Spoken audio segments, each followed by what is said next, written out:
अस्सलामु अलैकुम वरहमतुल्लाहि वबरकातुहू। रावी का अपने शेख से रवायत लेने की कैफियत की मार्फत, ये इल्लत की मार्फत का चौथा तरीका है।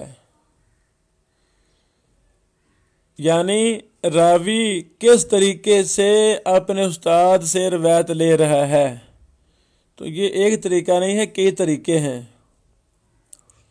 तो इल्लत को तलाश करने के लिए जब एक हदीस के सनदों में, मुतून में इख्तलाफ पाया जा रहा है, अब सही क्या है गलत क्या है, तो उसके लिए हमें मुख्तलिफ तरीक़ों से इल्लत को तलाश करना होगा।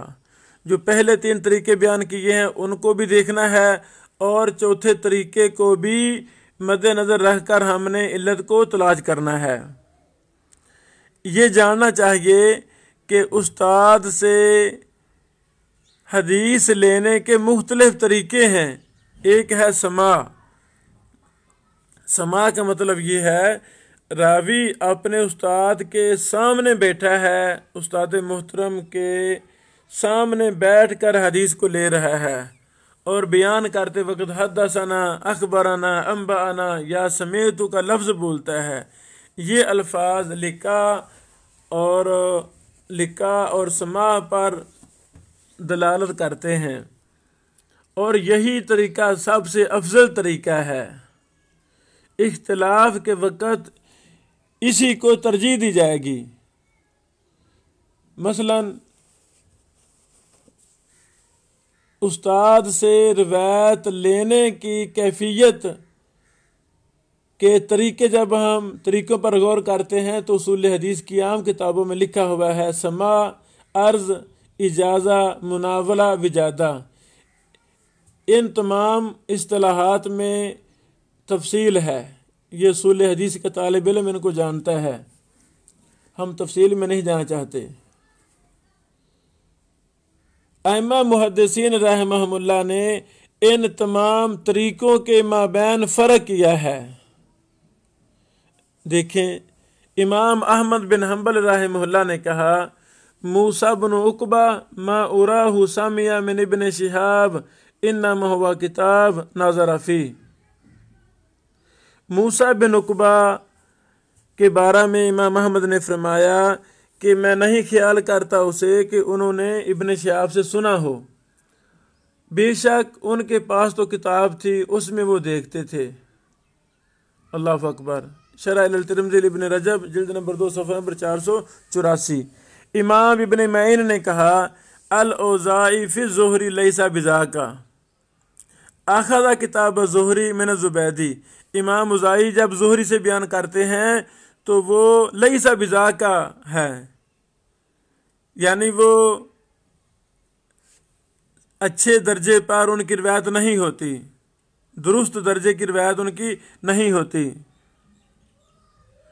अखदा किताब ज़ुहरी, उन्होंने तो ज़ुहरी की किताब पकड़ी थी ज़ुबैदी से। सुबहान अल्लाह। यानी एक है रावी अपने उस्ताद से डायरेक्ट सुने फिर बयान करे, और दूसरा है कि रावी को किताब मिल गई है, किताब से बयान करे। तो इसके माबैन इमाम इब्न मईन फ़र्क कर रहे हैं। अल्लाह अकबर। इसमें फिर आगे और तफसील है कि रावी अगर किताब से रिवायत बयान करे, वो किन शर्तों के साथ उसकी रिवायत ली जाएगी, यानी ये तफसील तलब आगे मसला है। ये कौल इब्न मईन का यही इसी तरह शरह अल-तिरमिज़ी इब्न रजब जिल्द नंबर 2 सफ़ा नंबर 484 में है। अइम्मा मुहद्दिसीन ने अर्ज़ और मुनावला का भी फ़र्क किया है। इमाम अबू ज़ुरा राज़ी रहमहुल्लाह एक रावी के बारे में कहते हैं ज़ईफ़ुल हदीस, वो रावी ज़ईफ़ है। कान इंदहु अन ज़ुहरी किताबैन, उसके पास इमाम ज़ुहरी की 2 किताबें थीं। अल्लाह अकबर। अहदुहुमा अर्ज़ुन वल आखरु मुनावला, एक किताब बजरिया अर्ज़ ने मिली थी और दूसरी किताब बजरिया मुनावला मिली थी। फ़ख्तलता जमीअन, तो उस रावी उसने अर्ज़ और मुनावला दोनों जो अलग अलग किताबें थी उनको खलत मलत कर दिया। सुबहान अल्लाह। दोनों को खलत मलत कर दिया। फला यारिफ हादा मिन हादा, वो इसको उससे नहीं पहचानता था। अब उसे ये फ़र्क ही ख़त्म हो गया कि अर्ज़ वाली कौन सी किताब है, मुनावला वाली कौन सी किताब है। सुबहान अल्लाह। ये थे हमारे अइम्मा मुहद्दिसीन। ये अल-जर्ह व तादील इब्न अबी हातिम जिल्द नंबर 4 रकम 359 और मुसलसल रकम 1727। अल्लाह अकबर। इससे मालूम हुआ कि किताब से रिवायत करने वाले की रिवायत का हुक्म और शेख की जुबान से या शेख के सामने बैठकर सुनने वाले की रिवायत का हुक्म एक जैसा नहीं है। यहाँ पर हम एक और बतौर फ़ायदा बात अर्ज करना चाहते हैं, वो भी किताब के मुतल्लिक है। किताब रिवायत करने और रिवायत नकल करने के मनहज के माबैन फ़र्क है, ये बात याद रखी जाए। बाद मुहद्दिसीन की मोतबर कुतुब और अइम्मा मुहद्दिसीन की मराजे और मसादिर वाली कुतुब, बड़ी अहम कुतुब जो सारी ज़िंदगी तारीख़ इस्लाम में उलमा का, मुहद्दिसीन का मरजा रहीं, मसदर रहीं। मुहद्दिसीन ने बड़ा फ़ायदा उठाया, लेकिन बाज़ उलमाए किराम, अल्लाह उनको माफ़ फरमाए, उन्होंने उन साबित शुदा किताबों को उसी तरह परखना शुरू कर दिया जिस तरह हम हदीस की तहकीक करते हैं। उन्होंने मुतअद्दिद कुतुब पर हाथ साफ कर लिए कि लो जी ये भी किताब साबित नहीं है, ये भी साबित नहीं है, ये भी साबित नहीं है। अस्तगफिरुल्लाह।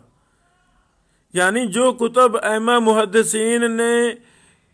मुहद्दिसीन की किताबें थीं और मुहद्दिसीन ने उनको बयान किया, अपने किताबों में हवाले दिए, उनको मोतबर समझा, तो ये 14वीं-15वीं सदी में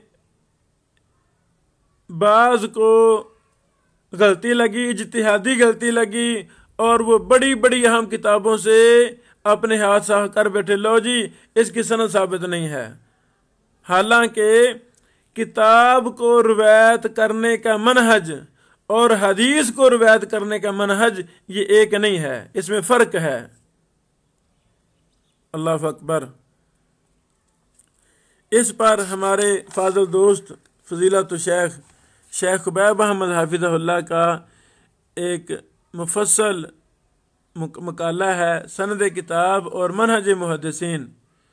ये हफ्त रोज़ा अल-इत्तिसाम जिल्द नंबर 67 शुमारा नंबर 24 और 25 में ये मज़मून शाया हुआ था। आप ये तफसील वहाँ देख सकते हैं, और इंटरनेट पर भी ये शेख साहब का मज़मून मौजूद है।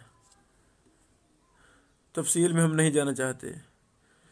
खुलासा कलाम ये है कि इल्लत की मार्फत के कई तरीके हैं, तो जब हमें तमाम तरीक़ों की मार्फत का इल्म होगा तब इंशाअल्लाह अज़ीज़ उस इल्लत को पहचानना हमारे लिए आसान होगा। तो ये चौथा तरीका ये था, रावी अपने शेख से रिवायत किस तरीके से ले रहा है। तो जब मुख्तलफ रिवायात हमारे सामने हैं तो फिर राजे और मरजू करार देने में आसानी होगी। बारकल्लाहु फीकुम। अस्सलामु अलैकुम व रहमतुल्लाहि व बरकातुहू।